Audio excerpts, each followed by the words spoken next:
Hello, everyone, and welcome to another episode of Environmental Justice Now. My name is Leah Jones, and I am the Faith Community Outreach Coordinator at Virginia Interfaith Power and Light.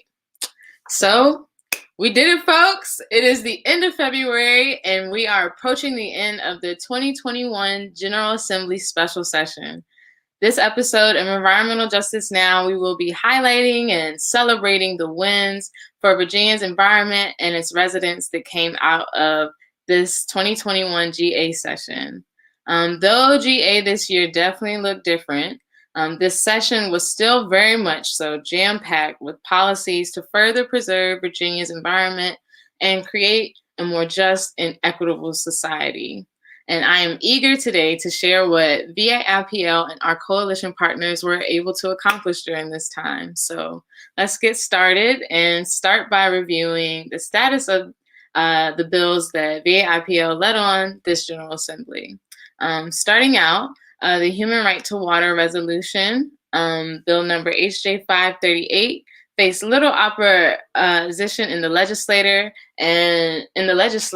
and was voted on in the House and Senate floor this past week and passed, recognizing that every Virginia resident has the right to have access to affordable, clean, and potable water. Though this legislation is not binding, this is an awesome first step in the campaign to protect water rights for all Virginians, especially those most affected by water shutoffs and polluted groundwaters due to industry.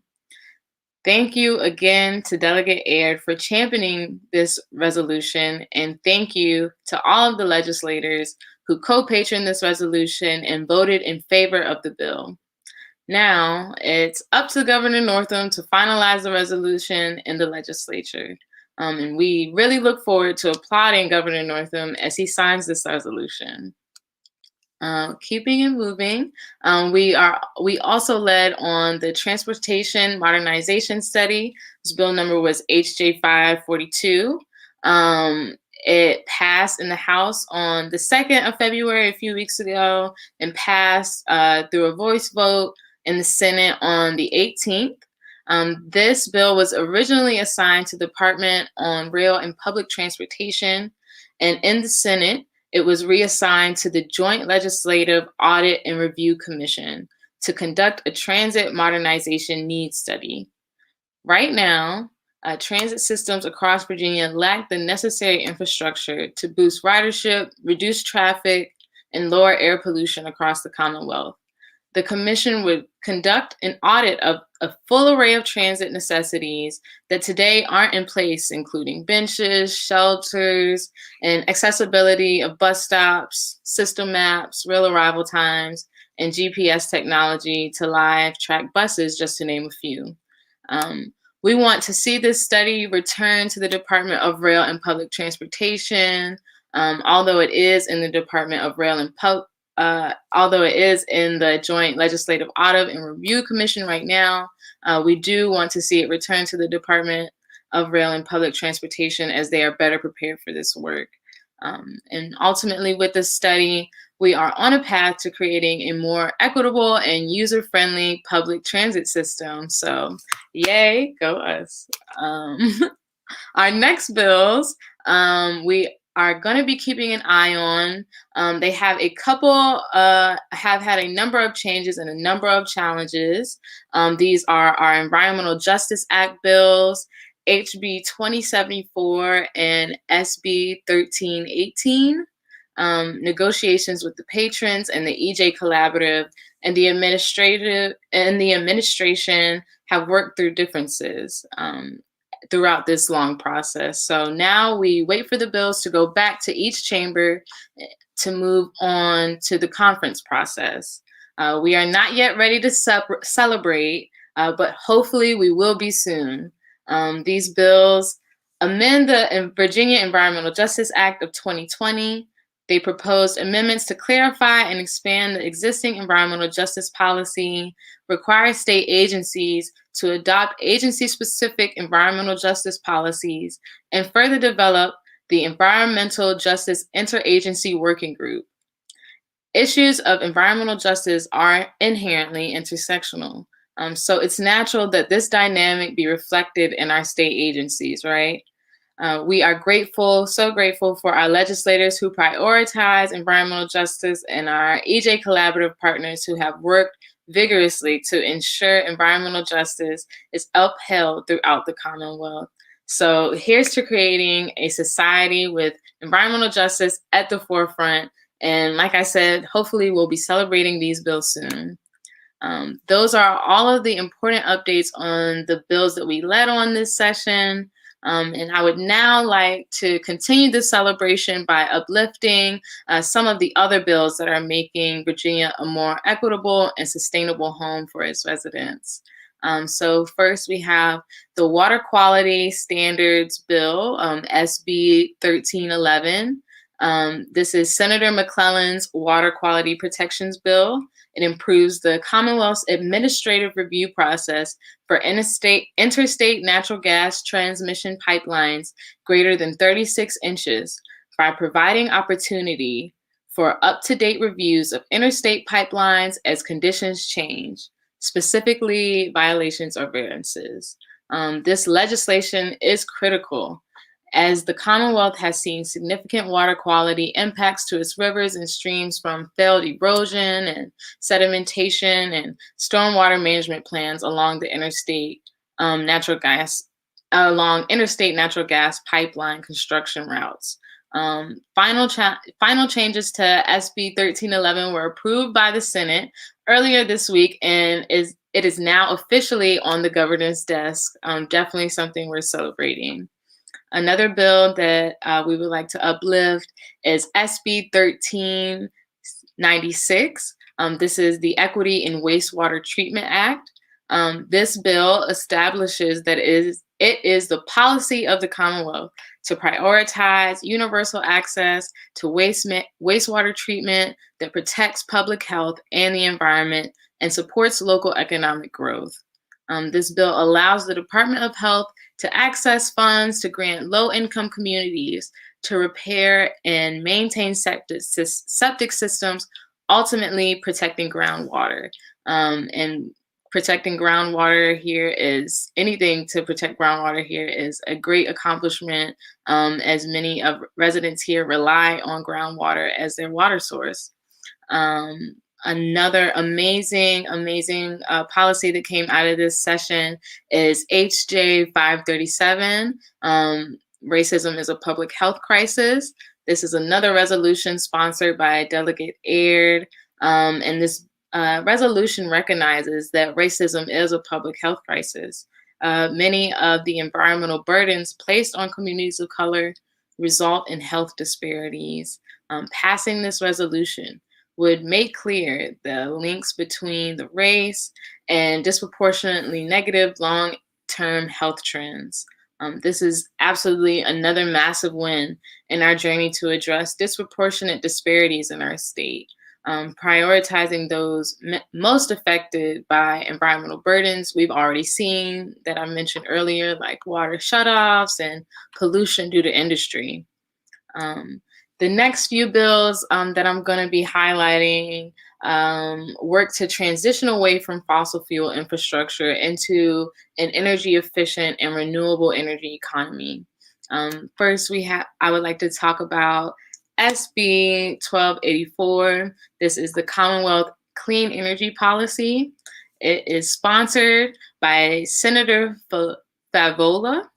This bill revises Virginia's Commonwealth energy policy to be a clean energy policy, recognizing the need to promote environmental justice, and it also recognizes the need to address and prevent energy inequities in historically, economically disadvantaged communities and reorients and streamlines the state's energy policy and energy plan to be consistent with 100% clean energy goals of the Commonwealth that we've set in place. So this bill was passed in the Senate earlier this month on the 5th and passed in the House on the 19th with 55 votes in favor and 45 votes against. In the Senate, There were 21 votes in favor and 18 opposed.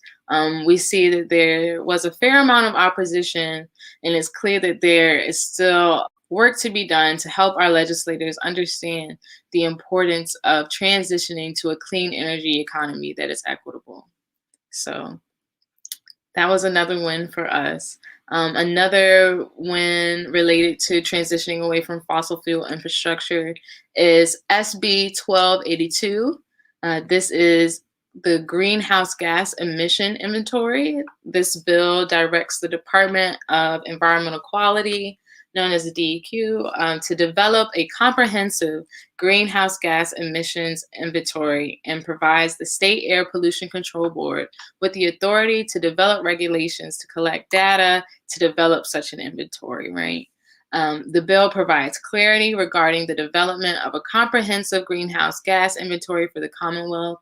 The current in-house greenhouse gas emissions inventory developed by the DEQ are based on limited data and resources. So this bill provides the State Air Pollution Control Board, known as the Air Board, and the DEQ with the authority to adopt any necessary regulations needed to require and collect data from the greenhouse gas source sectors that are not currently regulated by the board and do not submit air emissions data. This authority would allow the DEQ to develop a more rigorous inventory for planning and tracking purposes. Once again, there was a fair amount of opposition to this bill that was reflected in the votes. It passed in the Senate once again earlier this month on the 5th with 22 votes in favor and 16 opposed, and passed in the House earlier this week on the 22nd. With 56 votes in favor and 44 opposed. With an increase in data that is more accurate, state agencies and the public will be able to better track greenhouse gas emissions and reductions from the source, ultimately making it easier to determine when emissions are out of hand. So this was a crucial legislature, crucial policy that'll help us get a better understanding of our greenhouse gas emissions. The next bill, and our last bill that we would like to celebrate that came out of this 2021 General Assembly special session is House Bill 1902, expanded polystyrene prohibition. This bill was patroned by Delegate Carr and prohibits food vendors from using styrofoam food service containers. This bill is a common sense measured approach to reading Virginia's waterways and landfills of styrofoam disposable containers.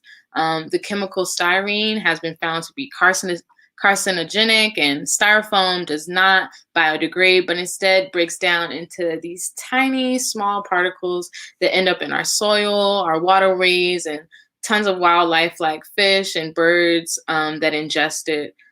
So this bill requires certain chain restaurants to stop using such containers by July 1st, 2023, and sets the date for compliance by all food vendors as of July 1st, 2025.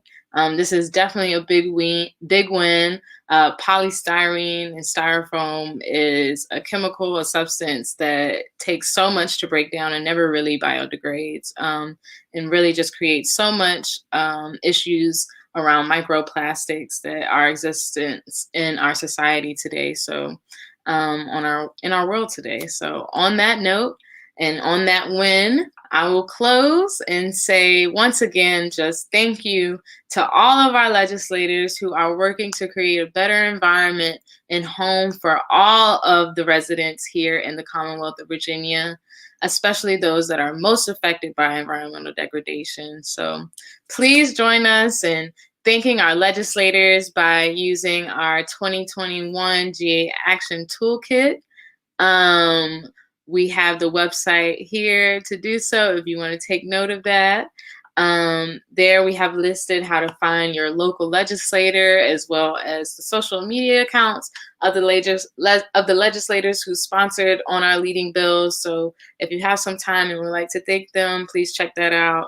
And the resources are there to do so. Furthermore, it would be impossible to show what Virginia residents really wanted and need without the voice of the people who live here. So, to all of you who took action with us in this General Assembly on any of the bills that we led on or were supporting, we at VAIPL, Virginia Interfaith Power and Light, are just so very grateful for your time, your energy, and your passion. Our jobs would be so much harder without all of your help and all that you do. So all of our wins at VAIPL are wins for all of us. Thank you for taking this time to celebrate with us, and let's keep up the fight, shall we? Onward and upwards from here. Trust there is still plenty of work to be done. And be sure to keep tabs on us and all the work that's left to be done by checking out our website and join our mailing list to stay in the know about the work that we are doing. There's a link to our website and where you can find more about us and how to further get involved with our environmental justice work. Just a few events coming up and highlights that we would like to share with you all that we have been working on during this General Assembly. One being as a part of our initiative to make faith communities environmental justice advocates and is the Challenge for Green Futures. We'll be hosting a workshop that's a part of this initiative on March 13th at 10 a.m. We'll be talking about energy efficiency, featuring leaders in this work who will be able to share resources of what you can do to make your community more energy efficient. So please register for the event at this website, at this link here we have posted, and follow us on our social media to learn more if you're curious. Also, one last thing, for those who are observing Lent, we have a really awesome tool out now. If you would like to spend this time creating more sustainable and environmentally conscious habits, our 2021 Lenten calendar is available now on our website. So please check that out as well during this time. And we hope to see you all soon, next week or sooner. Thank you all so much for the show and for a great General Assembly session. Hope to see you next week. Bye.